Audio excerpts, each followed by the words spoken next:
Good morning, अस्सलाम वालेकुम। Rising Pakistan में आपको कहेंगे खुश आमदीद। मेरे साथ है मोहम्मद शोएब, मेरे साथ है Sabeen Farooq. Good morning. Rising Pakistan में आपको कहते हैं वेलकम, जुमा मुबारक। आज है 14 फरवरी, तो 14 फरवरी की मुनासबत से हम दिन का आगाज़ करेंगे, इस शो का भी आगाज़ करेंगे। आज तोहफे का दिन है। जानते हैं कि क्या आपने आज क्या तोहफा देना है? आपने इस किताब को तोहफे में देना है। मैंने क्यों कहा तोहफे का दिन नहीं है, तोहफे का दिन है? अच्छा, इंटरनेशनल बुक गिविंग डे है आज, और किताब तोहफे में दी जाती है। तोहफे का दिन हुआ आज। सो 14 फरवरी इंटरनेशनल बुक गिविंग डे। तो आज आपने अपने बच्चों को तोहफे में किताब देनी है, अपने दोस्तों को तोहफे में किताब देनी है। एब्सोल्युटली। बुक्स आपने एक्सचेंज करने हैं। किताब आपने पढ़ ली है, दूसरे से आप किताब एक्सचेंज करें ताकि वो किताब अब आप पढ़ें। तो किताबों के रुझान के लिए बड़ा जरूरी होता है कि 14 फरवरी मनाया जाए। बच्चे भी सुन रहे हैं, कॉलेज में जो पढ़ रहे हैं, स्कूल में जो पढ़ रहे हैं, इवन आप यूनिवर्सिटी में पढ़ रहे हैं, तो बुक्स गिफ्ट दें। एब्सोल्युटली। तो आज अगर कोई तोहफा देना है आपने, तो वो किताब होनी चाहिए। और इंटरनेशनल बुक गिविंग डे की मुनासबत से अपने बच्चों में, दोस्तों में इस बात का डिस्कशन करें कि अच्छा कितनी इंपॉर्टेंस है किताबों की। क्योंकि किताबें हमने देखा कि छोड़ते चले गए, फिर हम तालीम से भी दूर होते चले गए, फिर हम साइंस से भी दूर होते चले गए। जो कुतुब बीनी का रुझान है वो तो वैसे भी हमने देखा बहुत कम है। ठीक है, PDF फॉर्मेट्स होते हैं, ई बुक्स, उसकी अपनी की इंपॉर्टेंस है, लेकिन जो फिजिकल किताब है उसकी अपनी इंपॉर्टेंस है। आई जस्ट फील लाइक अगर आप ई बुक की तरफ जाते भी हैं तो इट्स परफेक्टली फाइन है, तो वो किताब है। जरूरी नहीं है कि आप पेज पलट पलट के पढ़े हो, क्योंकि देखिए अब एक जनरेशन शिफ्ट जो आया है उसमें हम देखें तो लोगों के रुझानात भी बदल चुके हैं, उनके इंटरेस्ट भी चेंज हो चुके हैं, तौर तरीके सब बदल चुके हैं। तो उसके पर्सपेक्टिव से I think it's absolutely fine कि अगर आप ई बुक जिस तरह भी आप पढ़ें, सिर्फ ऑथेंटिक इन्फॉर्मेशन हो, उसकी क्रेडिबिलिटी हो, और एट द सेम टाइम एक अच्छे टॉपिक पे किताब हो, तो वो आपके नॉलेज के लिए बहुत अच्छी बात है। चाहे ये पढ़ें, वो पढ़ें, किताब पढ़ें। अच्छा, सभी वैसे किताबों में से अक्सर होता है ना कि कोई पुरानी सी किताब आपने अगर रखी हो घर में, आप खोलें तो अंदर से कभी कभी फूल भी निकल आता है, कभी कभी कोई आपने कोई चीज़ रखी होती है वो भी निकल आता है। मोर का पर निकल आता है। क्योंकि बचपन में हम ये करते थे ना, मोर का पर जो है वो किताब के अंदर रख देते थे, किताब बंद कर देते थे, और हमें वैसे फजूल बातें बताई जाती थी कि इसको डबल हो जाता है मोर का पर। जी कोई डबल वबल नहीं होता, वो तो पहला वाला होता था, वो भी वो उसके भी जो पर क्या फेदर्स होते थे वो झड़ जाते थे। That's true. एनीवेज जी, इस दिन को मनाइए और इसी अंदाज से मनाइए कि आपने किताबों को तोहफे में आज देना है। अच्छा जी, बढ़ते हैं आगे। इतनी अच्छी बात बताई है, आज के दिन के मुनासबत से लोग आपको दुआएं दे रहे होंगे। Thank you so much ma'am, मुझे दुआएं ही चाहिए लोगों की। और अगर 14 फरवरी को मुझे इस बुनियाद पर दुआ मिलने की मैंने एक अच्छी बात की है किताबों के दिन के मुनासबत से, तो I am glad. Very positive and we should be very positive. So मुझे बताएं कि वैसे कोई किताब जो आपके माइंड में आती हो, जो किताब आपको लगता हो कि आपको चाहिए तोहफे में, ताकि मैं वो किताब आपके लिए लेकर आ सकूं। कोई राइटर जो आपको पसंद हो, मे बी आपको कोई भी राइटर पसंद हो सकता है ना, जो जिसके बारे में आप बात करना चाहती हैं, तो मैं वो किताब आपको तोहफे में दे दूंगा। आप मुझे वैसे मुस्तनसर हुसैन तारड़ साहब की कोई किताब गिफ्ट करें, बिकॉज उनको हम सब फॉलो भी कर रहे होते हैं, ही इज आवर आइडियल। और उनको पढ़ के मजा कितना आता है, पढ़ के मजा बहुत आता है। उनकी शख्सियत भी ऐसी ही है जिसको आप बहुत ज्यादा आप उससे इंस्पायर होते हैं। एट द सेम टाइम उनकी कही हुई बात वो बहुत दिल में उतर जाती है। सबको याद है सिविन कलम ने ओपनिंग की और हमने कल बात की थी सीनियर्स से मुताल्लिक, तो फिर बाद में हमें किसी ने जिक्र भी किया कि तारड़ साहब ने एक बात की थी कि कुछ लोग पढ़े पढ़े सीनियर हो जाते हैं। तो बात में बड़ी अच्छी भी लगी थी। वाकई कुछ लोग पढ़े पढ़े सीनियर हो जाते हैं। तो कल की ओपनिंग से जुड़ी एक और बात आई थी, हमने सोचा आपसे वो भी शेयर करते हैं। एनीवेज जी, प्रोग्राम में आगे बढ़ते हैं और आज के दिन की मुनासिबत से बात हमने की है, बट हमें कुछ और मेहमानों को भी इस शो का हिस्सा बनाना है, उनसे हमें बातें भी करनी है। बहुत ही अमेजिंग गेस्ट भी आज हमारे साथ मौजूद होंगे और अच्छे से मौजूआत जिस पर हमने बात करनी है। सो आज रहिए हमारे साथ एक बार फिर से डेली बेसिस की तरह से, नाश्ता कीजिए, साथ साथ गपशप लगाइए, और बच्चे तो हम श्योर के स्कूल जा रहे होंगे, तैयार हो जाएं, अपने लिए तैयार हो जाएं, मेकअप करें, दिल करा मेकअप करें, नहीं दिल करा ना करें, लेकिन मॉइस्चराइज करें अपने फेस को। सेल्फ केयर जो है वो बहुत इंपॉर्टेंट है। अपने बाल संवारें, अच्छे अच्छे कपड़े पहने, मतलब जब दिन का आगाज आप बहुत फ्रेश तरीके से करते हैं ना, कि you feel good about your self, तो आपका पूरा दिन बहुत पॉजिटिव, बहुत अच्छा जाता है। सुबह सुबह आप इतने डल बैठे होते हैं ना, आपने स्किन केयर किया है ना, आप फ्रेश लग रहे हैं ना, आपने चेंज किया है। ऑनेस्टली कुछ लोग तो पूरा दिन जिन्होंने घर में गुजारना होता है वो रात के कपड़ों में गुजार रहे होते हैं। सो उस लिहाज से मतलब अपना कंफर्ट देखते हुए फ्रेश रहें, सुबह फ्रेश रहेंगे, आपका पूरा दिन बहुत अच्छा प्लान होगा। आज आपने ये करना है, ये कर रहे हैं। और स्पेशली जुम्मे की मुनासबत से कहें तो देखिए ना, आप तैयार हो, ये तो बड़ी प्यारी बात होती है। हम बढ़ेंगे आगे ब्रेक की तरफ, ब्रेक से वापस आते रहिए हमारे साथ। ये है राइजिंग पाकिस्तान।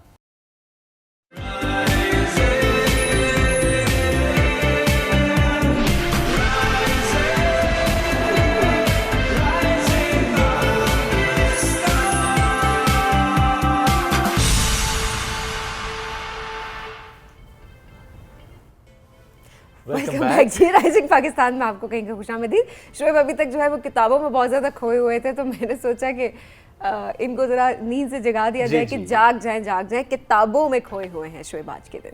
आप तो नहीं खोई हुई? नहीं उम्र निकल गई। खोने की उम्र होती है कोई? हो जाती है कुछ लोग, उम्र का यहाँ से ज़्यादा मसला ताल्लुक होता है, अदरवाइज तो age is just a number, but निकल गई उम्र। अच्छा, वैसे कहते हैं ना हर चीज़ की उम्र होती है। हाँ। वैसे सबीन, जब हम अक्सर बात करते हैं प्रोफेशनल लाइफ की, तो उसको चूज करने की भी कहते हैं कि उम्र होती है कि अगर आपने उस वक्त सही डिसीजन नहीं लिए तो आप सही डायरेक्शन में नहीं जा रहे होते। फॉर एग्जांपल, आप अक्सर बच्चों से सवाल करते हैं व्हाट यू वांना बी, आप बड़े होकर क्या बनना चाहते हैं, तो नॉर्मली हम क्या सुन रहे होते हैं? अच्छा, अभी भी तो पायलट की बात भी हो रही होती है, क्योंकि जहाज बहुत फैसिनेट करते हैं, स्पेशली अगर बॉयज़ की बात करें तो उनको तो बहुत ज़्यादा फैसिनेशन तो बच्चियां भी माशाल्लाह बन तो रही होती है, बट हाँ, लेकिन वो जो कार्स की तरफ वाला जो मामला ना, वो उसमें आप लड़कों को देखेंगे ना, जहाँ लड़के होंगे वहाँ पे आपको घर में कार्स ही कार्स नजर आएंगी।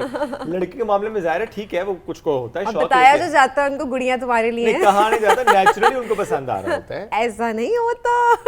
मैंने तो कभी अपनी बेटी से नहीं कहा कि आप I never liked dolls, मुझे पसंद नहीं थी कभी, लेकिन वो ये होता है कि आपके जो इर्द गिर्द का माहौल होता है वो आपको, आप पैदा होते तो आपको बताना शुरू कर दिया जाता है पिंक कलर तुम्हारा है, गुड़िया तुम्हारी है, कुकिंग सेट तुम्हारा है, तोहफे आपको पहली सालगिरह से इस तरह के तोहफे आपको आना शुरू हो जाते हैं, तो नेचुरली आपका ध्यान, आपका रुझान उस तरफ होना शुरू होता है। Anyhow this is not a topic. नहीं टॉपिक है हमारा, ये बिल्कुल टॉपिक है। देखिए सबीन, अब हम जो बात करें प्रोफेशनल लाइफ की, और उसमें हम बात करते हैं कि आप अगर उसमें एक्सेल नहीं कर रहे तो फिर आप अच्छा बैठ के एक दिन सोचते हैं कि मुझसे कहाँ गलती हुई, फिर आपको पता चलता है आप कुछ और करना चाहते थे, कुछ और बनना चाहते थे, आपका एप्टीट्यूड कुछ और था, लेकिन आप पहुंच कहीं और गए हैं।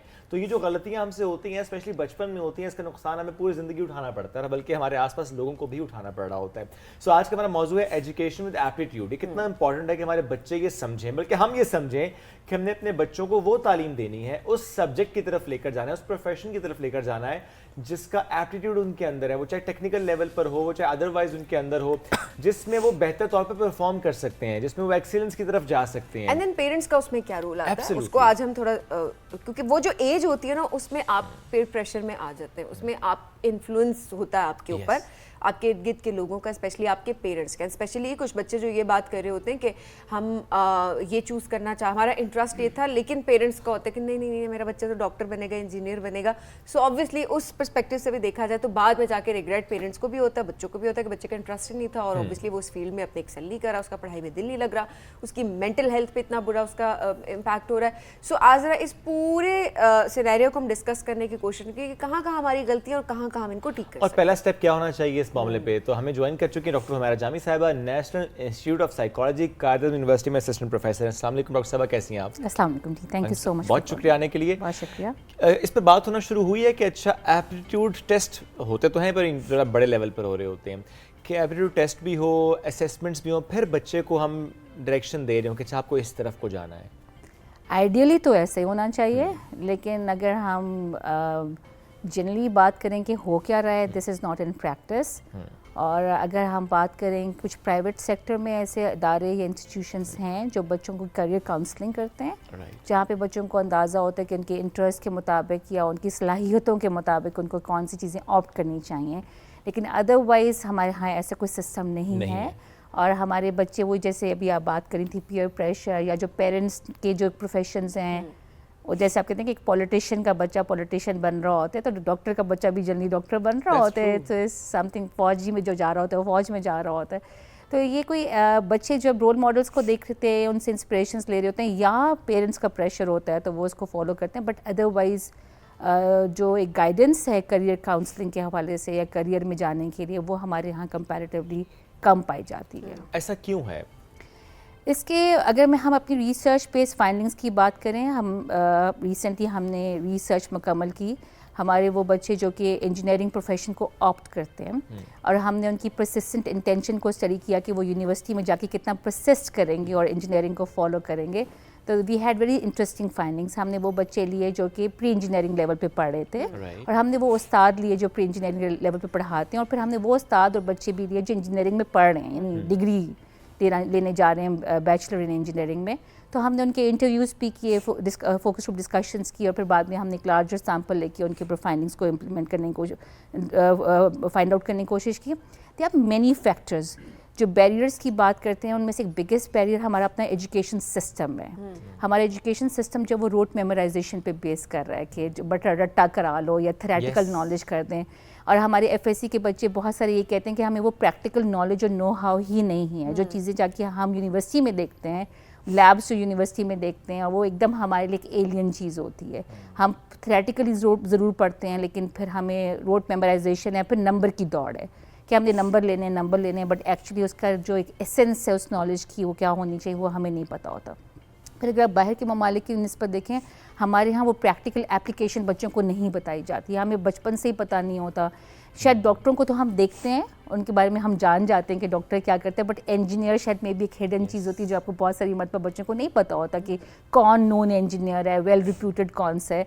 आर्किटेक्ट्स को फिर भी हम जानते हैं, डॉक्टर्स को फिर भी हम जानते हैं। तो जब बच्चों के पास ऐसे रोल मॉडल्स भी नहीं होते कि वो उससे भी लर्न कर सकें, इंस्पिरेशंस ले सकें, तो फिर उनके लिए बाद में जब उन्होंने डिसीजन लेना होता है कि उन्होंने आगे क्या करना है, तो जनरली वो पेरेंट्स ही होते हैं जो उनको फोर्स कर रहे होते हैं। और फिर जो कल्चरल कॉन्टेक्स्ट में और एक इलाके में या एक रीजन में जो एक ट्रेंड बना होता है और एक नेशन का ट्रेंड बना होता है कि जैसे हमारा ट्रेंड है डॉक्टर बनना है, इंजीनियर बनना है, या अभी आईटी प्रोफेशन की तरफ थोड़ा सा मूव करना शुरू हो गए हैं, तो इसलिए बच्चों को पता ही नहीं होता कि उन्होंने अपने इंटरेस्ट और अपने एप्टीट्यूड के मुताबिक कहाँ चलना है।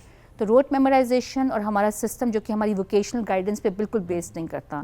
अगर आप वेस्टर्न वर्ल्ड की तरफ देखते हैं तो उनके बच्चों को छोटी प्राइमरी लेवल से ही वोकेशनल गाइडेंस की तरफ मूव करते हैं कि यानी बड़ी जो कारपेंटर की तरफ इंटरेस्ट रखता है, कोई इलेक्ट्रीशियन की तरफ इंटरेस्ट रखता है। इसलिए हमारे बच्चे जब तक बहुत डिग्रियां नहीं कर लेते उनको कोई नौकरी नहीं करते। अगर आप वेस्ट की बात करें तो 16, 17 या 18 एज में इंडिपेंडेंट हो जाते हैं बच्चे, फाइनेंशियली दे आर इंडिपेंडेंट।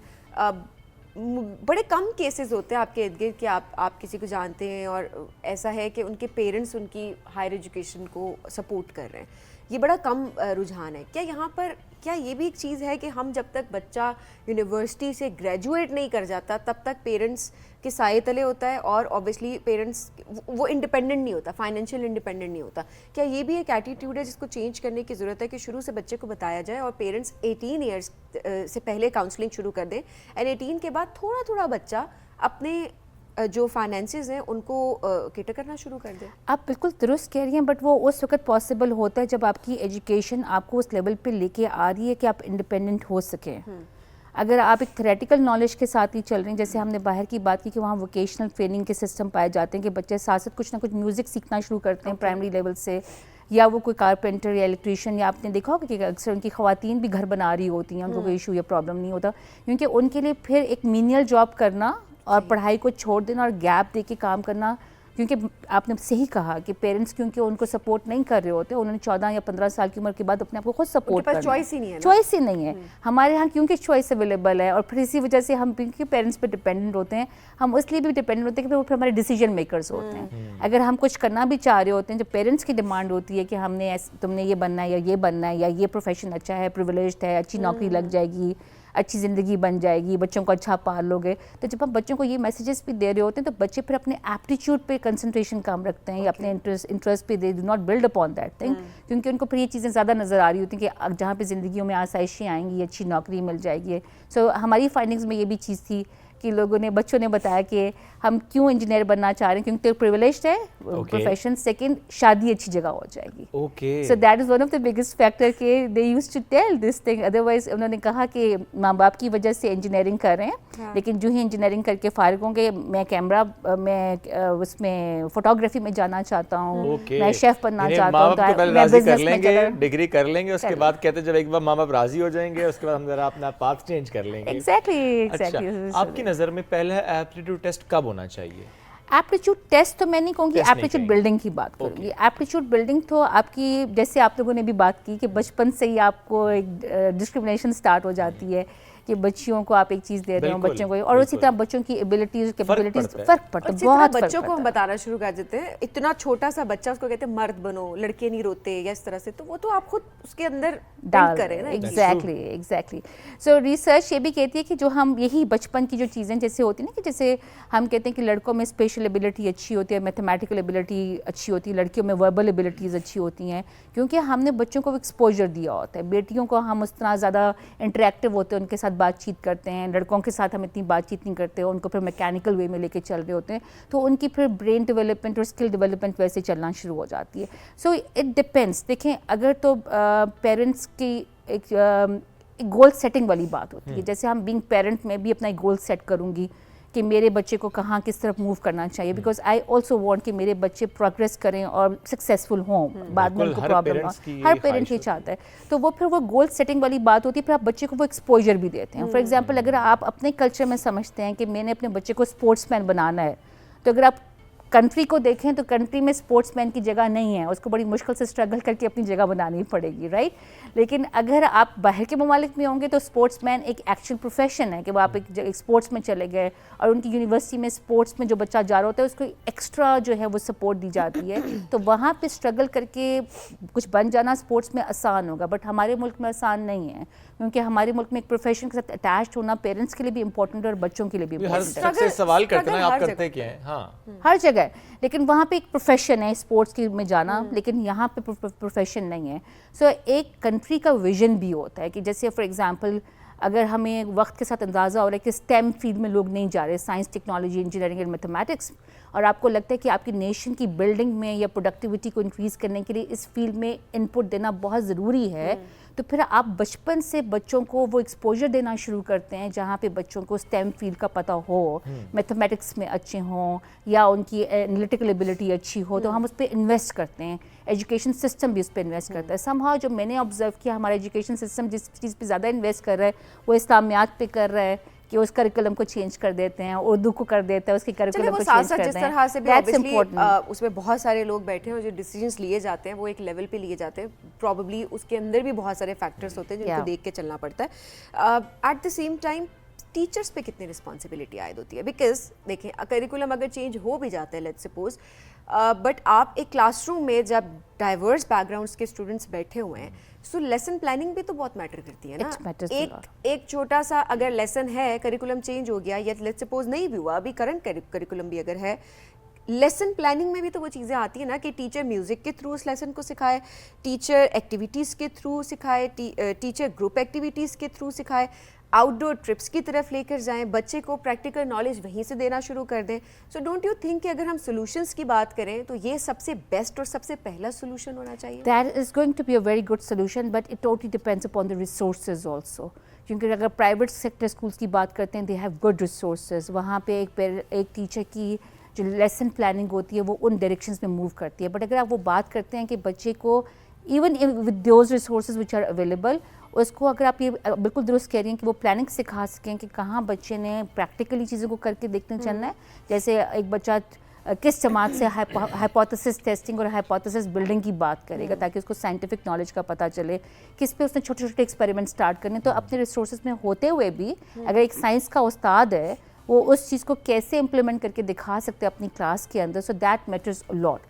सो वो जो हम जो बात कर रहे थे कि जो रूट मेमोराइजेशन वाला कॉन्सेप्ट है कि आपने रट्टा मार लिया और आपने अच्छे नंबर ले लिए, उसको डिस्करेज करने के लिए अगर टीचर्स को और उनकी ट्रेनिंग में अगर ये शामिल किया जाए कि उसको वो कैसे प्रैक्टिकली इम्प्लीमेंट कर सकता है ताकि बच्चा उसको देख सकें कि बच्चे टेंजिबल चीज़ों में बचपन में जाते हैं कि जो चीज़ वो महसूस कर सकें और देख सकें। हाइपोथेटिकल बाद में जब उनकी एब्स्ट्रैक्ट थिंकिंग डेवलप होती है 12-13 साल की उम्र के अंदर। सो उससे पहले टीचर को अगर आप ये इन चीज़ों में ट्रेन कर सकें और कि अपने रिसोर्सेज के अंदर अगर पब्लिक सेक्टर स्कूल है तो वो किस तरह बच्चों को वो एक्सपोजर दे सकते हैं, how to apply the knowledge, that is also very important. अच्छा, क्या इसमें ये भी इंपॉर्टेंट है कि जब भी यूनिवर्सिटी लेवल पे एक जो हम असेसमेंट की बात करते हैं, क्योंकि हम अक्सर देखते हैं कि बड़े रिसोर्सेज आपके इन्वॉल्व होते हैं, स्टेट के भी इन्वॉल्व होते हैं, उसमें अगर आप ऐसे बच्चे पे इन्वेस्ट करें जिसका एप्टीट्यूड नहीं है, that's a wrong attitude again.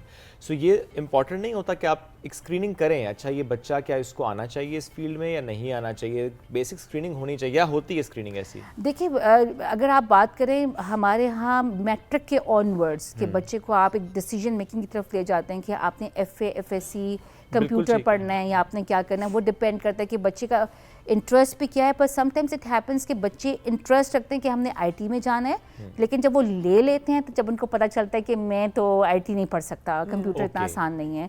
सो वो सलाहियतों की जो बात जो हम करते हैं कि एप्टीट्यूड की बात है जो आप कह रहे हैं, इट्स वेरी इंपॉर्टेंट, क्योंकि अगर बच्चा पढ़ने की सलाहियत नहीं रखता तो वो पढ़ नहीं सकेगा। जैसे लर्निंग डिसेबिलिटी होती है कि बच्चा जब पढ़ लिख ही नहीं सकता तो वो आप उसको जितना मर्जी पढ़ाने की कोशिश कर लें वो उसके लिए मुश्किल हो जाएगा।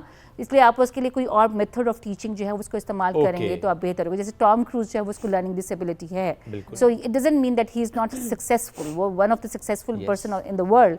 तो उसके लिए पढ़ाने का या उसको समझाने का या सिखाने का तरीका बदलना पड़ेगा। एग्जैक्टली, दैट्स वेरी इंपॉर्टेंट कि एप्टीट्यूड का मतलब कतन ये नहीं होता कि उसकी इंटेलिजेंस क्या है, वो किस लेवल पर खड़ा हुआ है, उसका सिर्फ एक रुझान है, अच्छा वो किस तरह से सीखना चाहता है, किस तरह से आगे बढ़ना चाहता है और एग्जैक्टली किस तरफ को जाना चाहता है। डॉक्टर साहब बहुत शुक्रिया साथ मौजूद थी।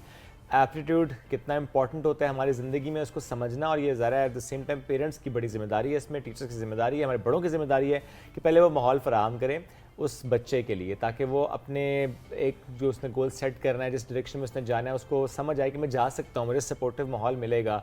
वरना नॉर्मली तो अभी तक यही होता है कि पेरेंट्स खासे हद तक वो डिसीजन मेकिंग में हो रहे होते हैं, विच इज़ फाइन, ठीक है, उनको भी अच्छा बुरा पता तो होता है, लेकिन एटलीस्ट बच्चे को समझे तो सही कि हर बच्चा डिफरेंट है, उसके इंटरेस्ट को लेके उसको लूप में लेके डिसीजन लेकिन at the end of the day उसने आगे बढ़ना है। हमें ब्रेक की तरफ बढ़ना है, ब्रेक से वापस आएंगे, रहिए हमारे साथ।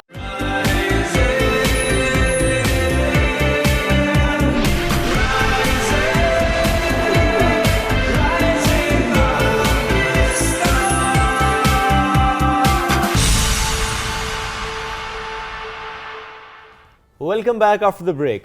अक्सर ये शिकायत सुनने को मिलती है, हम करना तो चाहते हैं कुछ, लेकिन प्लेटफॉर्म की कमी है, प्लेटफॉर्म ही नहीं है, कहाँ जाएं, क्या करें, कैसे नाम बनाएं, कैसे अपने स्किल को और पॉलिश करें। स्पेशली अगर मैं आर्टिस्ट से मुताल्लिक़ की बात करूँ, आर्ट से मुताल्लिक़ की बात करूँ, तो अब हम देखते हैं मेरे आसपास एग्जीबिशंस भी हो रही होती हैं, बहुत से प्लेटफॉर्म्स हैं, बहुत अच्छा काम कर रहे होते हैं।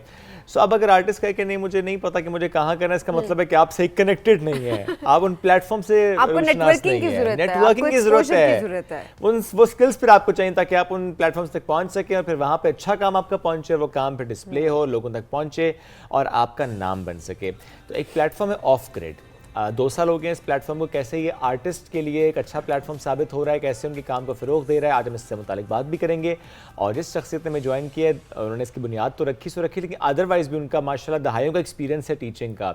She is an artist herself, इसके साथ साथ जिस तरीके से वो क्यूरेट करती हैं वो भी बड़ा अमेजिंग काम है। हमें ज्वाइन कर चुकी हैं गीति आरा साहब। अस्सलाम वालेकुम जी, कैसी हैं आप? वालेकुम अस्सलाम। बहुत शुक्रिया आपके आने के लिए। बहुत शुक्रिया। आप बचपन से बनना चाहती थी आर्टिस्ट?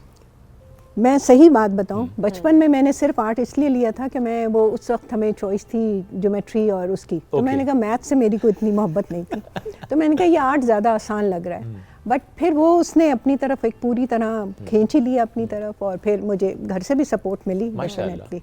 शायद मेरे वालिदैन ने यही सोचा होगा कि कुछ तो पढ़ लेगी तो और कुछ चीज़ों में सीरियस नहीं है। हाँ, अच्छा, वैसे आज से कई साल पहले अगर देखा जाए तो यही होता था कि पेरेंट्स कहते थे आर्ट में इसलिए डाल दो कि चलो कुछ तो कर जाए, आर्ट आसान है।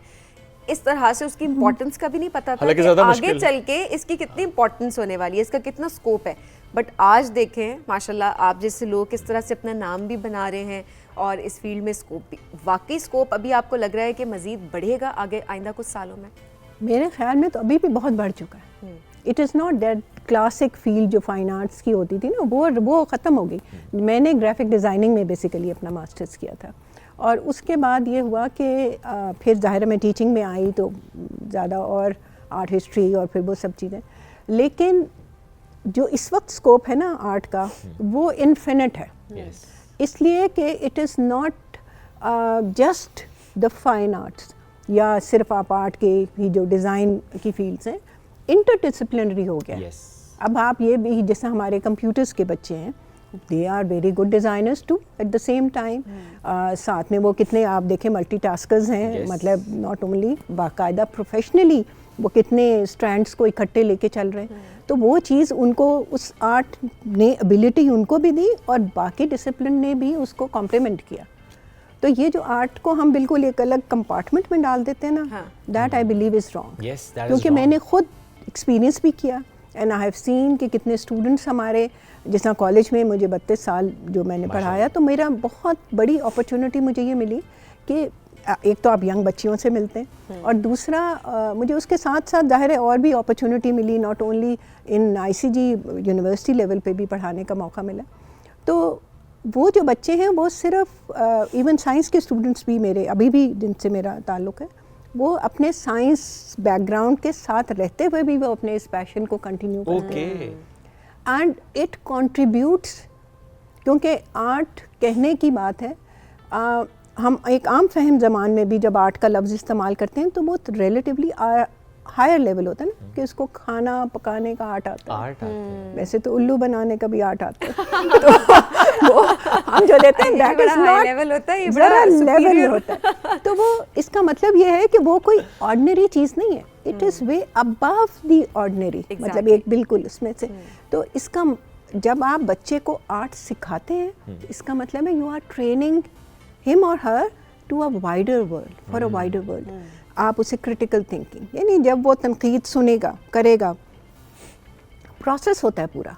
देखिए तनकीद सिर्फ नेगेटिव नहीं होती है, बहुत सारी चीज़ें निकलती हैं। जिस तरह हम डायलॉग और उसकी बात करते हैं तो आर्ग्यूमेंट और जब जाते हैं तो वो तो कंस्ट्रक्टिव क्रिटिसिज्म बहुत ज़रूरत है, क्योंकि हम वो जो बच्चों को हम बचा के रखते हैं ना कि कोई नेगेटिव चीज़ ना आए, वो उनको हम हैंडीकैप कर रहे हैं। तो आर्ट में आई बिलीव कि जहाँ पर भी एक सही ट्रेनिंग मिल रही है, you are training them for their life. Also उनको एक्सप्रेस करने का भी तो मौका मिलता है। हम कहते हैं हमारे बच्चे एक्सप्रेस नहीं करते, ज़रूरी नहीं है कि वो कहकर एक्सप्रेस करें, वो बच्चे उनको तो अभी बात करना आएगी, जैसे वो आगे बढ़ेंगे, लोगों में बैठेंगे, देन दिल गेट टू नो कि हाँ उन्होंने एक्सप्रेस कैसे करना है अपने आप को। सो आई थिंक ये तो बड़ा एक ज़बरदस्त किस्म का एक सोर्स है कि आप बच्चे को एक पेंट ब्रश दे दें, बच्चे को एक चार्ट पेपर दे दें, एक बुक दे दें, कलरिंग बुक, एंड देन बच्चा उसको एक्सप्रेस कर रहा है अपने तरीके से। बिल्कुल सही। So ये भी तो एक बड़ी बात है। लेकिन हमारे यहाँ क्या आपको लगता है कि बहुत बड़ा मसला है कि हम दीवार ख़राब हो जाएगी, फर्श पे पेंट लग जाएगा, ये चीज़ टूट जाएगी, ये फर्नीचर हमारा नया है, नया फर्नीचर बच्चे खराब कर देंगे। दैट्स ट्रू, कि अपना ना बस रोक देते हैं सिर्फ।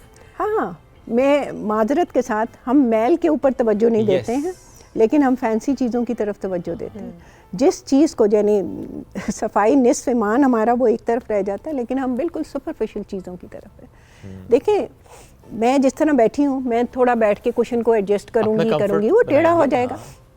इसकी मतलब ये तो नहीं कि उसका डिज़ाइन ख़राब हो गया। तो जहाँ पे भी जिंदा लोग हैं ना, वो ज़रूर उखाड़ पिछाड़ होगी आपकी जहाँ भी सेटिंग है। जो बिल्कुल स्टिल हैं वो स्टिल ही रहेंगे, फिर इसका मतलब उनके अंदर प्रोसेस नहीं हो रहा। जहाँ पे भी आपका प्रोसेस होगा, जिस तरह आपसे कोई कहे कि हाथ बांध के बात करें, कितना मुश्किल है, जस्टिस के बगैर नहीं है। तो इसी तरह जहाँ आप सोचेंगे वो किसी ना किसी तरीके से इजहार होगा। कुछ बच्चों में ये सलाहियत होती है कि वो बात कह सकते हैं, मेजॉरिटी में नहीं होती।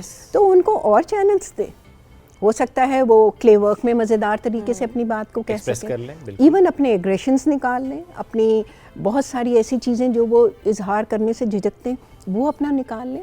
मैं खुद क्ले में काम करती हूँ, मुझे पता है हाउ थेरेप्यूटिक इट इज़। तो ये अगर हम बच्चों को भी दे दें, और मैंने जिन बच्चों के साथ, क्योंकि अब मेरे पास ग्रैंड चिल्ड्रन भी है माशाल्लाह, तो वो जो अपॉर्चुनिटी होती है वो आप देखें कि कितनी चीज़ें आप अपने लिए आसान कर लेते हैं। आज के बच्चों को तो पता भी नहीं होगा कि मिट्टी से बर्तन भी बनते हैं। लिटरली हमारे बचपन की हम बात करें तो हम तो मिट्टी में ही क्योंकि बाहर खेलने का रुझान था, बच्चे आपस में मिलते थे।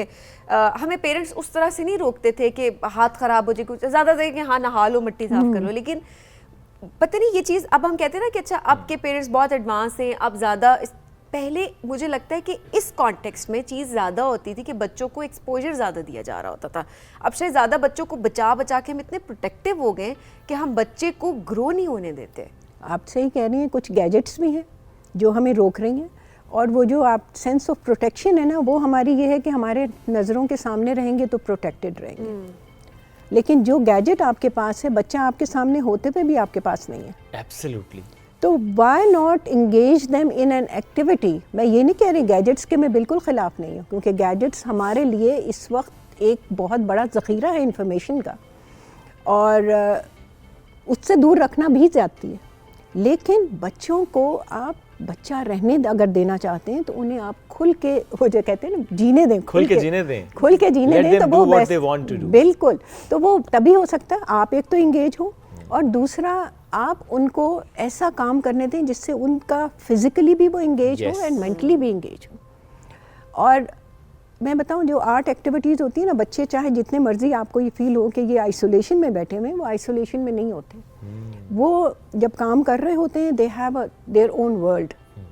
वो उसमें काम कर रहे होते हैं, उनके पास पूरी दुनिया मौजूद है, रंगों की, फॉर्म्स की, और उसमें जब वो इंगेज होते हैं तो वो उनको कोई ना कोई मौका ज़रूर ज़िंदगी में मिलता है जहाँ वो अपने आप को एक्सप्रेस करते हैं। क्या तो ये इंट्रोवर्ट्स ज़्यादा होते हैं फाइन आर्ट्स की फील्ड में, कि उनका एक्सप्रेशन डिफरेंट है, मीडियम ऑफ एक्सप्रेशन डिफरेंट है?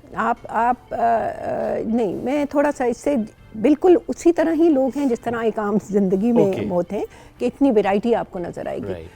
डाइवर्सिटी तो हर जगह आपको नजर आ रही है। हम 3 लोग बैठे हैं, हम बिल्कुल फ़र्क लोग हैं, एक ही घर के लोग हैं, तो वो भी फ़र्क है। तो ये चीज़ें, अब जैसा मेरे बहन भाई, दे डोंट प्रैक्टिस, लेकिन पहले तो एक ही घर में थे, लेकिन फ़र्क। तो ये जो आप बात कह रहे हैं ना कि इंट्रोवर्ट नहीं हो सकते, होते भी हैं जिस तरह आम लोग, लेकिन तमाम नहीं हो सकते। तो वो you can not generalise, right, बिल्कुल ठीक है। तो उसमें वो डाइवर्सिटी, और यही जो मज़े की चीज़ है आर्ट की, सबसे ज़्यादा मज़ेदार बात ये कि उस डाइवर्सिटी को वो एब्जॉर्ब करता है, इनफैक्ट उसको एक्सेप्टेंस के साथ बाकी लोगों के सामने प्रेजेंट करता है। That's right. जो इस तरह अभी हमारा एक जो इवेंट हुआ था, बिल्कुल कहने को एक थीम था, लाइब्रेरीज। अभी जो बिल्कुल इस फरवरी में, अभी 11th को हमने रैप अप किया, आप उसमें अगर देखते तो सब ने फर्क तरीके से उसी थीम को लिया। एक सिंपल थीम है लाइब्रेरीज, मेन मकसद यही था कि हम उसको थोड़ा सा एक फ्रंट लाइन पे लेकर आए कि लाइब्रेरीज इतनी बड़ी एक रिपोजिटरी है नॉलेज की, इंफॉर्मेशन की, हम उसको थोड़ा सा, उससे थोड़ा क्या काफ़ी दूर जा चुके डिस्कनेक्ट हुए हैं उससे। तो वो चीज़ें, तो वो हर आर्टिस्ट ने एक फ़र्क तरीके से बात की, और देखिए हर आर्टिस्ट ने एक्सप्रेस भी किया, अपने अंदाज से एक्सप्रेस किया। जब मुख्तलिफ अंदाज से एक्सप्रेस होता है तो उसकी रीच बढ़ जाती है। बेशक। थोड़ा सा ऑफ ग्रिड से मुतालिक भी लास्ट में बताइएगा हमें, द प्लेटफॉर्म जो आपने क्रिएट किया 2 years बैक, किस तरह से वो आर्ट और आर्ट के काम को फ़रोग़ दे रहा है? देखिए, वो एक हादसाती अमल था, इसलिए कि हम 3 क्लास फेलोज़ हैं हमारी, यूनिवर्सिटी फेलोज़, हमने एक एग्जिबिट किया, उसके बाद एक तहरीक हो गई ना। फिर वही जो बात है कि हम मिल के जब काम करते हैं तो वो फिर एक्सपोनेंशियल होता है। तो ऑफ ग्रिड के भी इसी तरह बैठे बैठे ख्याल आया कि रेजिडेंसी की जाए, रेजिडेंसी से फिर उसका नाम का ख्याल आया, तो नाम, क्योंकि जहाँ हमने रेजिडेंसी की, जो घर है हमारा, वो शहर से बिल्कुल दूर है, तो वो ऑफ ग्रिड नाम हो गया। लेकिन it was realised in the very beginning कि ये अब रुकने वाली चीज़ नहीं है, बिकॉज जैसे ही वो एक छोटा सा ग्रुप हमारा इकट्ठा हुआ, उसमें मेरे स्टूडेंट्स भी शामिल थे, वो सेड कि आप हमारे बगैर नहीं कर सकते। तो क्योंकि मैंने उनको एक्सेस किया, कि क्योंकि मुझे समझना भी था, मेरे लिए भी बहुत सारी नई चीज़ें, तो मुझे सबसे बड़ा हमेशा एडवांटेज रहा कि अपने बच्चों से आप ज़्यादा सीखते हैं। तो ऑफ ग्रिड जब शुरू हुआ तो उसमें हम इकट्ठे बैठ के जब हमने काम किया, ऑनेस्टली स्पीकिंग, वो मुझे ऐसे लग रहा था मैं अपनी स्टूडेंट लाइफ में चली गई। बिल्कुल वही हमारी एक्सचेंजेस और आर्ग्यूमेंट्स, और कोई एक जा रहा है चाय कॉफ़ी बनाने, किसी ने नहीं पीनी, किसी ने, जब ऐसे कोई गया तो सब कह रहे हैं, म्यूज़िक लगा हुआ है, हम काम कर रहे हैं। वो जो एनर्जाइज़र था, वो मुझे लग रहा था कि मेरी इस रिटायर्ड लाइफ के लिए बहुत बड़ी एक डायरेक्शन बन गई है।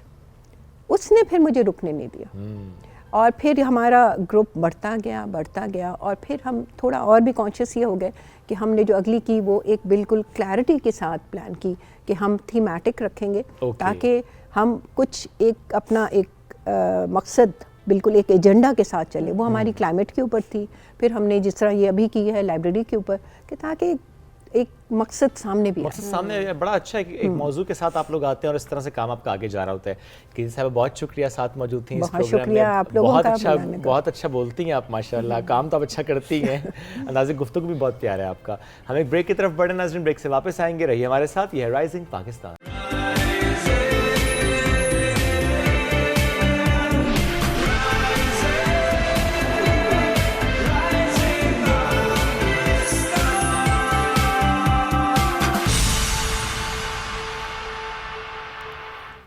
वेलकम बैक जी। राइजिंग पाकिस्तान में आपको कहेंगे खुश आमदीद, और जहाँ पर हम सेलिब्रेट कर रहे होते हैं हर दिन एक टेक्नोलॉजी की दुनिया में जब कोई इनोवेशन आती है तो हम बड़ा प्राउडली बता रहे होते हैं, हम बड़े खुश होते हैं कि हमारी ज़िंदगी में आसानी हो गई है, साइंस ने इतनी तरक्की कर ली है, टेक्नोलॉजी इतनी आगे चल गई है। वहीं पर शायद हम भूल जाते हैं कि इसके चैलेंजेस भी बहुत ज़्यादा हैं। जब भी कोई नई चीज़ आती है उसके चैलेंजेस होते हैं, देन जब उसको इस्तेमाल करने का रुझान बढ़ जाता है, नंबर ऑफ़ यूज़र्स बढ़ जाते हैं, तो वहाँ पर एक बड़ी मुश्किल ये होती है कि उसका मिसयूज़ भी किया जा रहा होता है।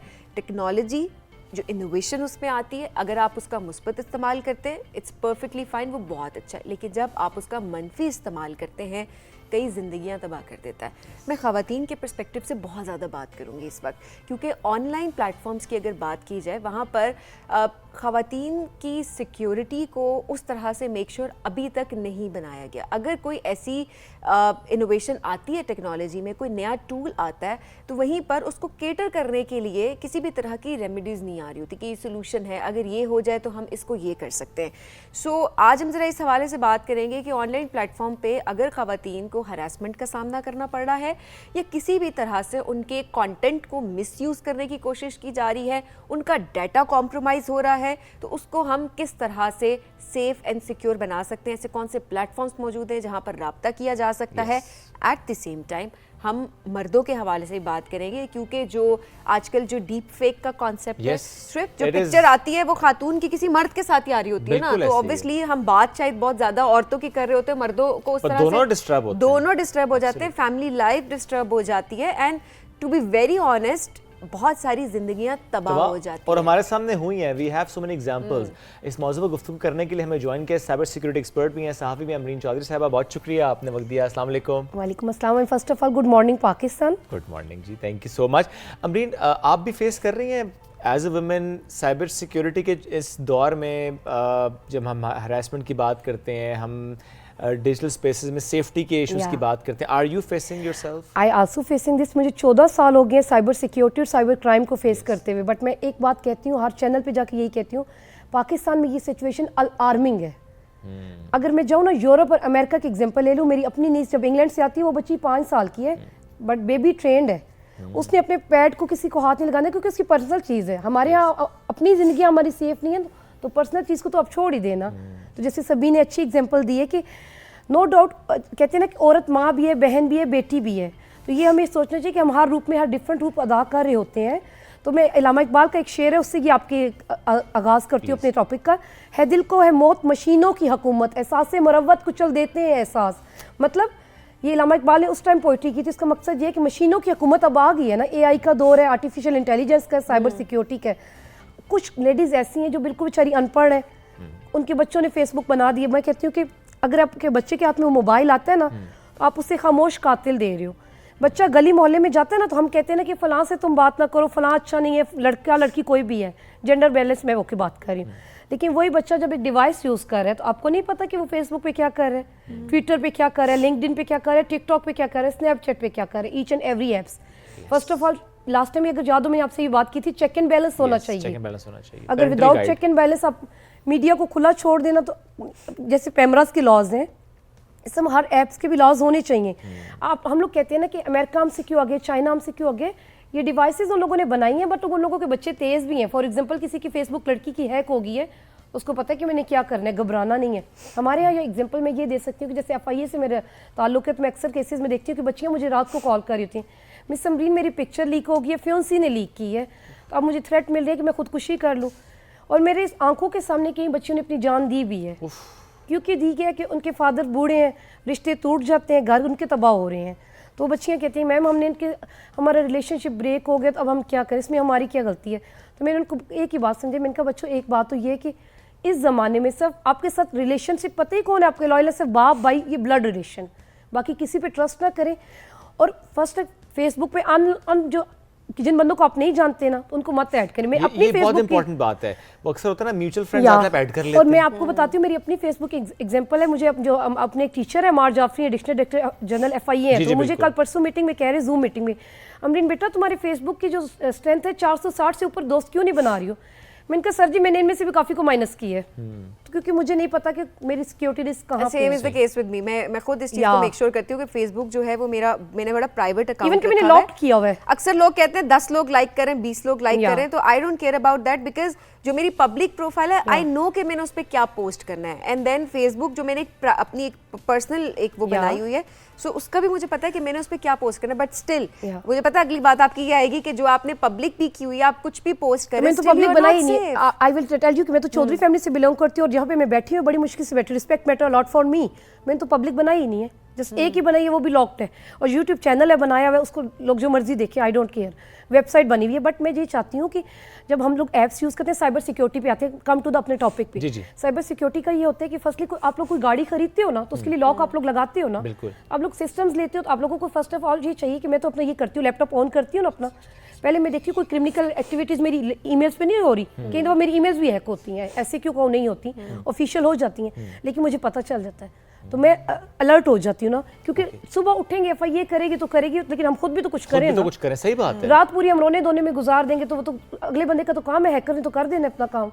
तो मुझे उस पिछले दिनों ये लड़कियां मैसेज कर रही थी कि जो आजकल मनी का थेफ्ट आता है ना, कि मिस समरीन को इतने पैसे चाहिए, मैंने कहा अल्लाह ना करे मैं अभी इतनी गरीब नहीं हुई, लेकिन मुझे जब पैसे चाहिए तो मैं आपसे बाय हैंड मांगूंगी। सही बात। तो मतलब मैं बाय हैंड आपसे कहूंगी, फेस टू फेस होके सो कहूंगी। बेसिकली जो आप सोशल मीडिया प्लेटफॉर्म्स की बात करें, इंस्टाग्राम है, Yeah. फेसबुक है, ट्विटर है, जस्ट मेक श्योर कि आप 2 फैक्टर ऑथेंटिकेशन जो है Yeah. वो उसको ज़रूर करें, बिकॉज जो हम कहते हैं ना अपनी तरफ से हम कितना मेक श्योर कर सकते हैं कि अपनी सेफ्टी को हम रखें, तो उसमें 2 फैक्टर ऑथेंटिकेशन आपका टाइम लग जाएगा थोड़ा, क्योंकि आपने सेटिंग्स करनी है उसको अपने 2 जीमेल मिनट अकाउंट्स लगते के हैं साथ तब भी। आपने करना है 2 मिनट हार्डली। वाकई आप ठीक सही कह रहे बात, हैं, 2 मिनट्स, जस्ट 2 मिनट्स एंड आपका अकाउंट सिक्योर है, बट स्टिल वो 100% सिक्योर Secure नहीं नहीं, होता, कुछ हद तक आप उसको सिक्योर कर देते हैं। तो जस्ट मेक श्योर कि कुछ भी आप ऐसा पोस्ट कर रहे हैं तो वो इस तरीके का हो कि कोई भी उस पिक्चर को या कोई भी उस कंटेंट Deepfake को ना करे, मिसयूज ना misuse ना कर करे। नहीं, लेकिन अमरीन ये डीप फेक बड़ा Yeah. इंपॉर्टेंट इशू है। आप कोई भी पिक्चर लगाएं तो वो तो कोई भी इस्तेमाल कर सकता है ना। सिर्फ जस्ट याद है कि लास्ट टाइम जब मैं आई ना, तो मैंने शहजाद को ये बात की थी वर्ल्ड दिस मॉर्निंग में,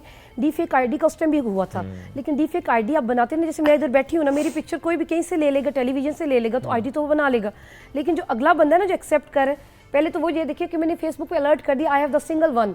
ठीक है। अब जो एक्सेप्ट करे वो तो उसकी गलती है, भाई मेरी गलती तो नहीं है, क्योंकि हम लोग तो ऑलरेडी टीवी पे आते हैं, स्क्रीनिंग हो रही होती है, हमें तो कोई इसका इशू नहीं है। सही बात। बट ये जो हमारी गर्ल्स है ना, मैं उनको ट्रेन ये करना चाहती हूँ, बच्चियों को खासतौर पे यूनिवर्सिटी गोइंग और school going.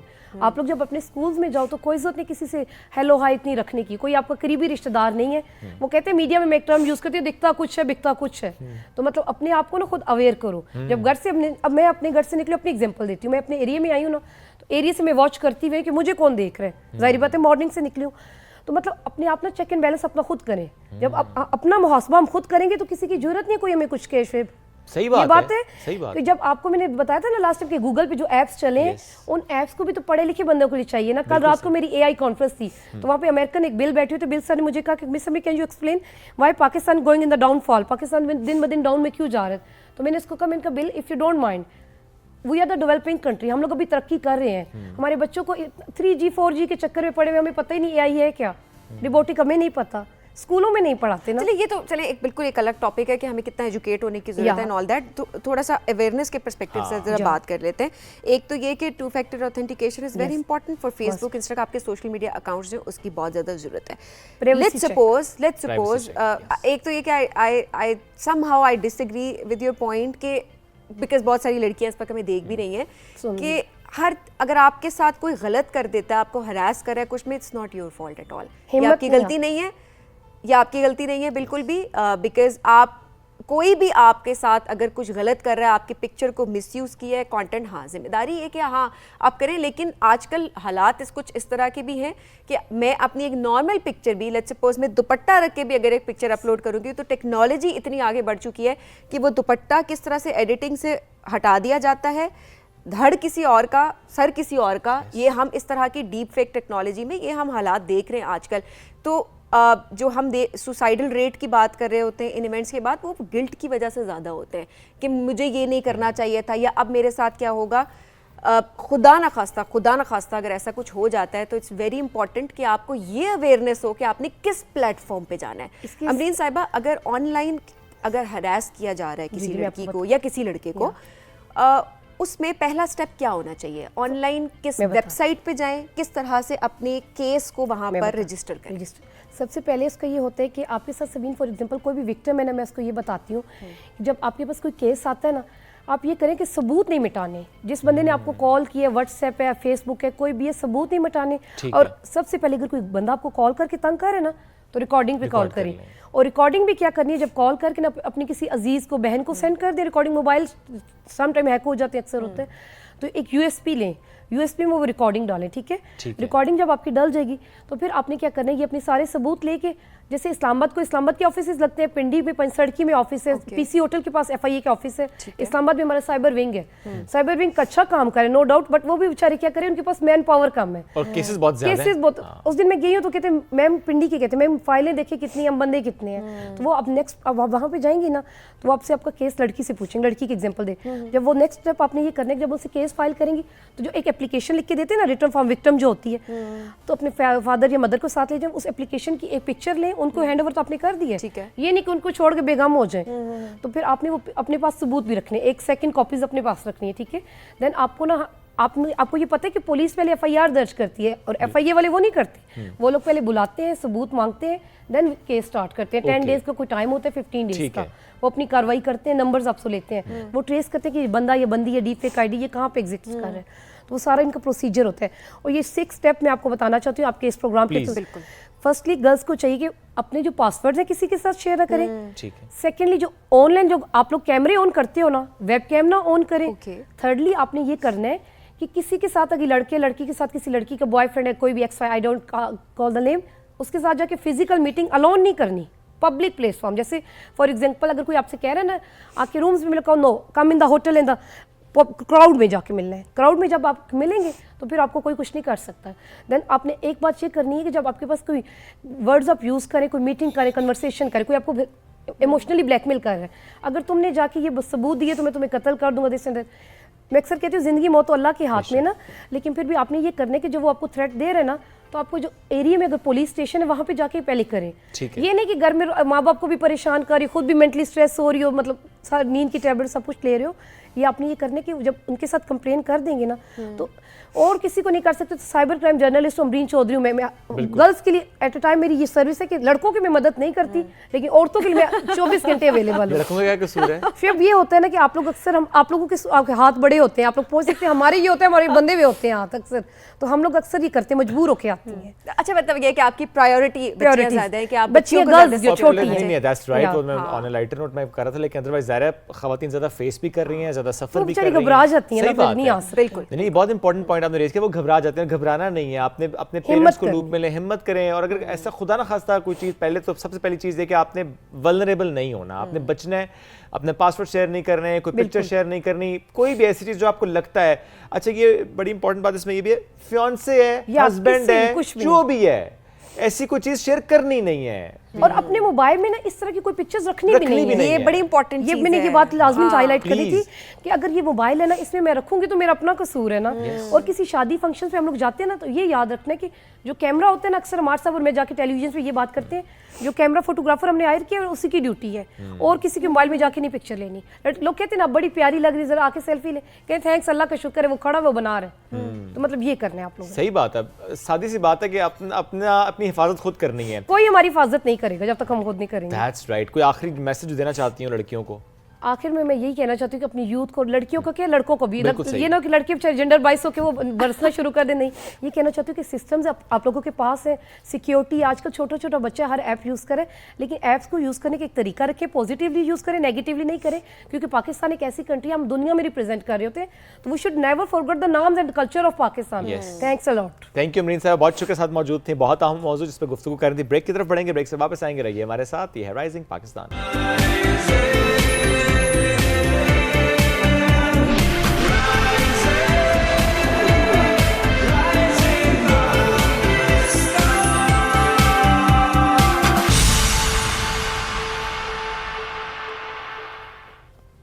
Welcome back after break. Artificial intelligence के दौर में अब हम रह रहे हैं, इसी में हम आगे बढ़ रहे हैं, लेकिन इसमें कुछ लोगों की राय होती है कि हम उससे फ़ायदा उठा रहे हैं, कुछ लोग कहते हैं कि हम कौन ज़हन होते चले जाएंगे, हम किताबों से और दूर हो जाएंगे, हम अपनी तख़य्युल से दूर होते चले जाएंगे, हमारी क्रिएटिविटी कम हो जाएगी। ऐसे में घर में आप क्या करें? बच्चों के साथ किस तरह से समझाएं, सिखाएं, बताएं एआई के इस दौर में कैसे आपने उन टूल्स को इस्तेमाल करना है। मैं अक्सर एक बात करता हूँ कि जिस चीज़ को भी इंसान ने बनाया ना, वो इंसान के ऊपर नहीं जाएगी, रहेगी वो असिस्टेंट ही, आपको सपोर्ट करेगी, साथ देगी, आप उससे फ़ायदा उठाएंगे, वो आपको एलिमिनेट नहीं कर सकती Until and unless आप खुद गिव अप ना कर दें कि बस अब जो करना है टेक्नोलॉजी से करना है। ओ माय गॉड, हम तो कंट्रोल नहीं कर सकते, तो टेक्नोलॉजी है जो हमें कंट्रोल कर रही है। कुछ जगहों पर कुछ लोगों का मैंने ये माइंडसेट बनते हुए देखा है। तो आज हम इस मौजूद पर गुफ्तगू करेंगे। हमें ज्वाइन कर चुके हैं, स्कॉलर हैं, स्पीकर हैं खुर्रम इलाही साहब। अस्सलाम वालेकुम जी, कैसे हैं आप? मैं खैरियत से हूं, आप कैसे हैं? अल्हम्दुलिल्लाह बिल्कुल ठीक ठाक। अच्छा, एआई में नए नए टूल्स भी आ रहे हैं खुर्रम भाई, हम देख भी रहे हैं, एक जंग भी रादर चल रही है अगर ग्लोबली हम देखें।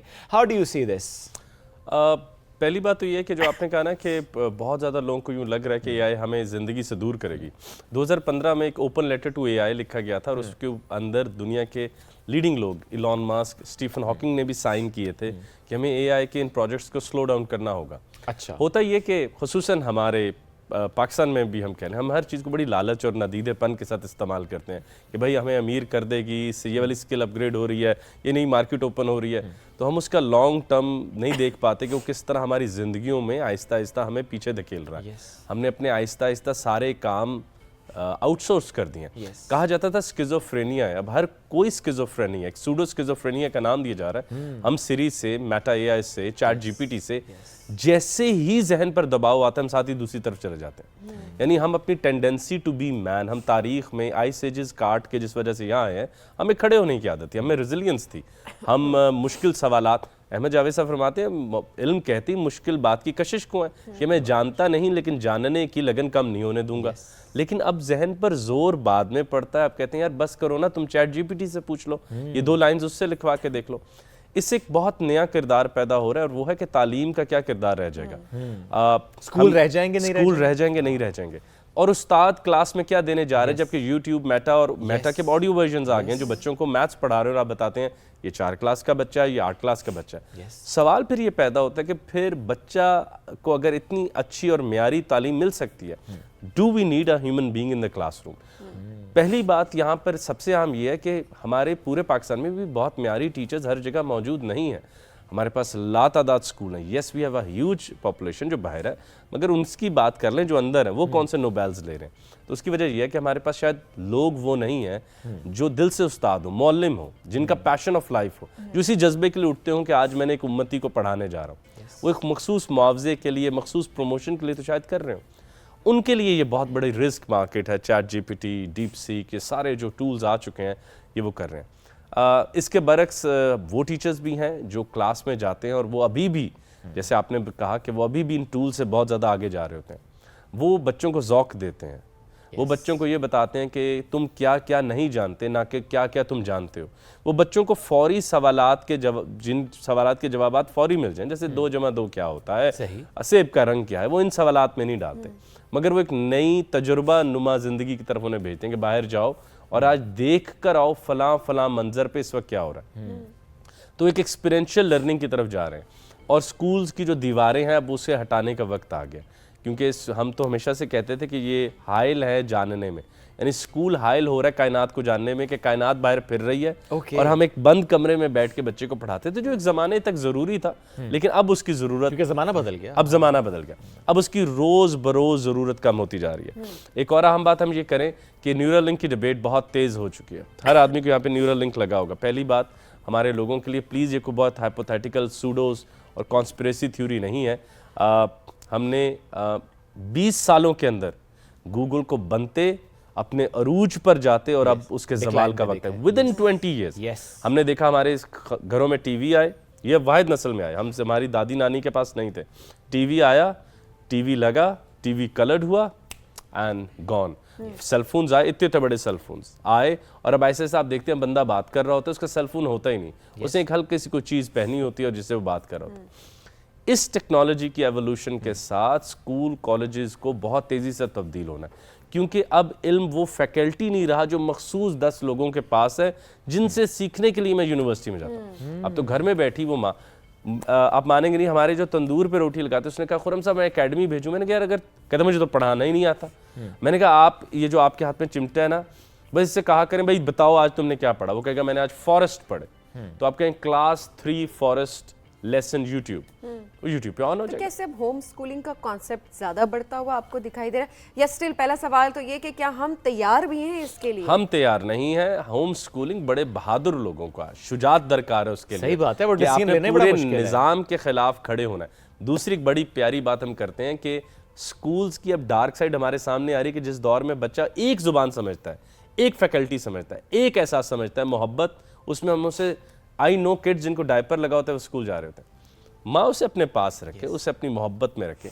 अब आप देखिए कि जो लार्जर ग्लोबल मार्केट है, पिछले दिनों ही बात हो रही थी, एलन मस्क ने कहा कि जिस जिसके पास ये कोड है मुझे ईमेल कर दे। उसने नहीं पूछा आप कहाँ से पढ़े हैं, कहाँ से नहीं पढ़े।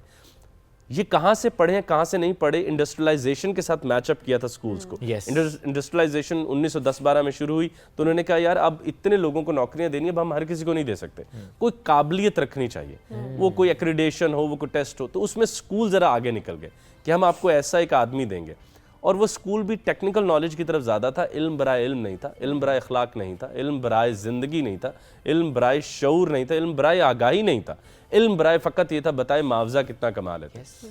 और क्या अब आप चाहते हैं कि निज़ाम चलता रहे कि हम इल्म इज इक्वल टू ये देखें ये इतना बड़ा आलिम है क्योंकि इतने कमा लेता है। और उसके भी अब वक्त आ गया कि अब हम उस घोड़े को भी ज़रा रोकें। हमारा मुल्क जिस तरफ से गुजर रहा है, जिस एक इकनॉमिक मुश्किल से हम गुजर रहे हैं, जिस समाजी मुश्किलात से हम गुजर रहे हैं, और इल्मी तौर पे हमारा ग्लोबल कोई स्टैंडर्ड नहीं है। अब वक्त आ गया कि हमारे पास we have nothing to lose, rather we should jump quickly.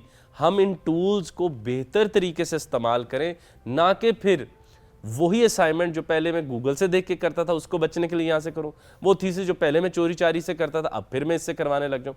तो हम ये ना हो कि गिरते हुए इसको फिर किसी और वो अंधेरे को बढ़ाने के वाला टूल ना हो, मगर अंधेरे को कम करने वाला टूल के तौर पर इस्तेमाल करना चाहिए। नहीं, फिर फ़ायदा कैसे हासिल करें इसका? जो असाइनमेंट्स की बात आपने की, जो थीसिस की बात आपने की, जो पहले हम गूगल से कर रहे थे, या जो आपने चोरी की बात की, सो आप इन एक्चुअल चैट जीपीटी से भी हम यही तो कर रहे हैं। स्टैंडिंग ऑन द, न्यूटन ने कहा था standing on the shoulders of giants. हम इन टूल्स के साथ भी शोएब माजी के काम करवा रहे हैं। हम इनसे मुस्तकबिल नहीं देखना चाह रहे, हम इनसे आगे को, हम इनके कंधों पर बैठ के आगे, हम इनसे कह रहे हैं बस मेरी एल असाइनमेंट करा दे, बस यार मेरा ये जो टेस्ट आया हुआ है बस ये निकलवा दे। वो इससे इसके हमारे मसले यहीं तक, हमारे मसले यहाँ पे। सो सवाल वही है, मसला लगता ही नहीं है। आप दे दें टेलीस्कोप।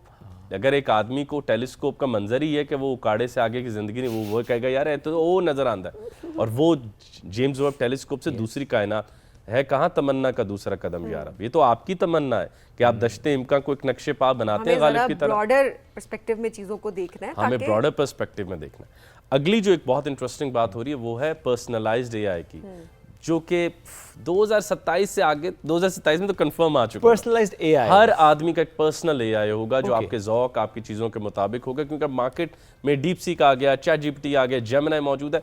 अच्छा, और ये इतने बड़े टूल्स हैं कि किसी और की तरफ निगाह ही नहीं जाती, जो छोटे छोटे मार्केट प्लेस हैं। अब हर आदमी की जेब में होगा।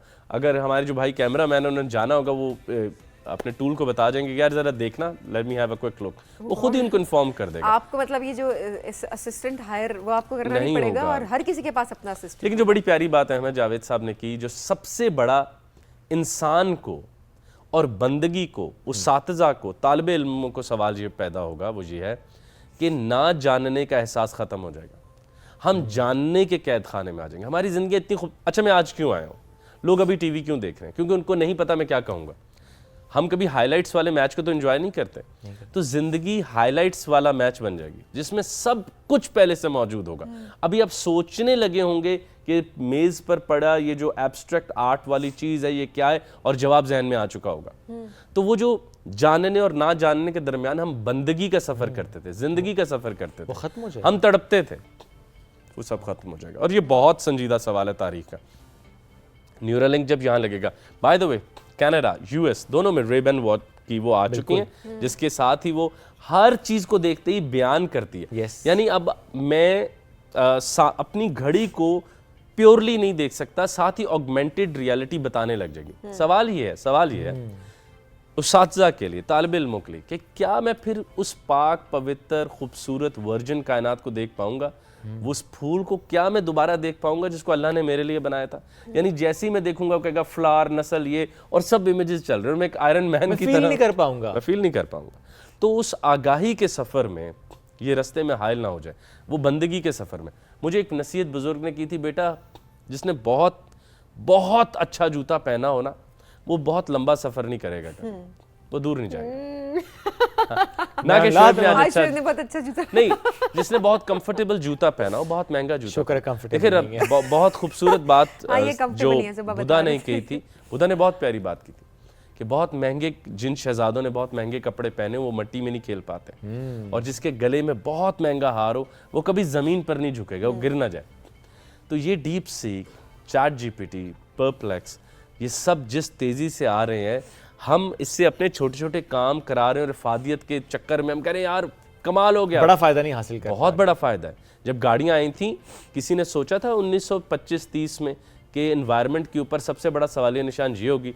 तब तो लालच थी कि यहाँ से वहाँ जा रहा है, 14 साल जल्दी आ रहा है, ट्रेड बेहतर हो रही है, और आज वो हमारे सरों पे। कभी किसी ने सोचा था कि एयर कंडीशनिंग बड़ी ठंडी हवा देता है, गर्म हवा तो बाहर जा रही है।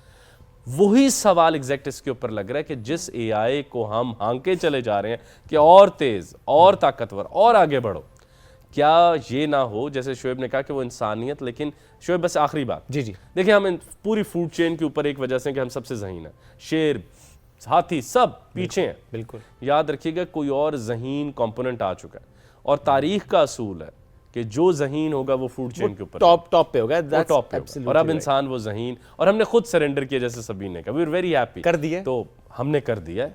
आप क्या सवाल रह गया कि नहीं कर दिया? मैं ऐसे लोग भी जानता हूं जो वाकयातन अपना नाम नहीं लिख सकते, लेकिन वो चैट जीपीटी से एसेज लिखवा के ब्लॉग्स चला रहे हैं, और वो पट्टी बंधी हुई है, और वो समझ रहे हैं कि वो बहुत काबिलियत में आगे बढ़ रहे हैं, और ऐसे है नहीं। ओके, तो ये तो फिर काम बहुत ख़राब है, काम बहुत ख़राब है। तो मुस्बत इस्तेमाल करें टेक्नोलॉजी का। अल्लाह डिप्रेशन में डाल बंदा बने जी, बंदा बने। हाँ सही बात है, बंदा बने, लेकिन एट द सेम टाइम तजुर्बा हासिल करें जिंदगी का। देखें चैट जीपीटी ये तो बता सकती है फूल क्या है, वो ये नहीं बता सकती वो महसूस कैसे होगा। तो महसूस करें अपने आसपास, तो डिस्कनेक्ट ना हो। मखलूकात है, ये बात हमें याद रखनी है, और टेक्नोलॉजी को हावी नहीं होने देना अपने ऊपर। हमने टेक्नोलॉजी को कंट्रोल करना है और उसका बेहतर इस्तेमाल करना है। जिन्होंने सरेंडर किया जरा उठें जी, उठें, दिमाग खोलें। हो सकता है वो अभी भी उसी के अलार्म से उठ रहे हो। Thank you so much for joining us today, it was great having you. नाज़रीन अपना फीडबैक आज के शो से मुतालिक जरूर दीजिएगा। दोबारा मुलाकात आपसे करेंगे मंडे को। बहुत सा ख्याल रखिए, हैव अ ग्रेट वीकेंड, अल्लाह हाफिज़।